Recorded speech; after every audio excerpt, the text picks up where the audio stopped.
بعد وقت إضافي لم يخجل اللاعبين والمناصرين، خاصة بعد الاستماتة الكبيرة التي أظهرها محاربو الصحراء في الميدان، ليتفق الجميع على أن الخسارة كانت بشرف.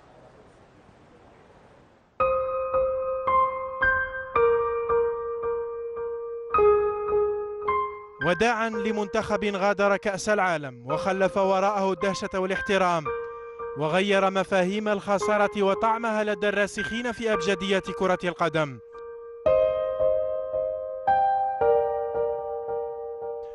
وداعا لمحاربي الصحراء الذين لم يتركوا الجميع يتحدثون عن الإقصاء، بل تساءل الجميع عن الأداء.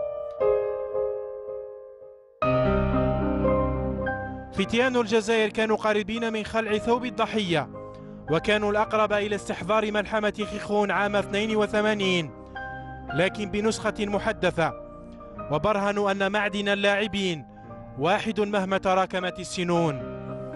كل اللاعبين كانوا جزءا من جسد واحد رصه مدربهم حليلوزيتش بالصرامة وبأداء رادع لكل من توقع الخسارة بنتيجة عريضة طول تاريخ المنتخب الألماني.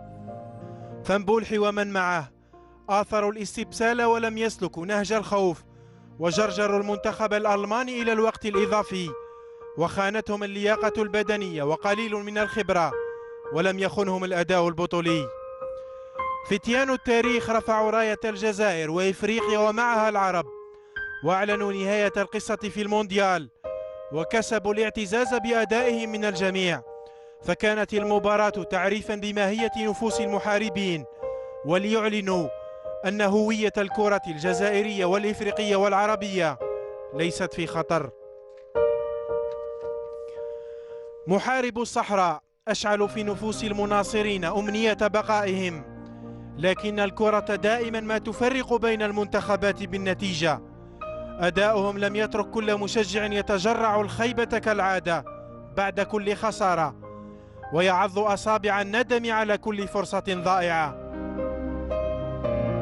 قال من ناصركم: الوداع لم يتشابه بالنسبة لكم ولكل مقصي من المونديال، لأن الخسارة بعزة أداء ليست هزيمة. في لقاء حصري لبين سبورت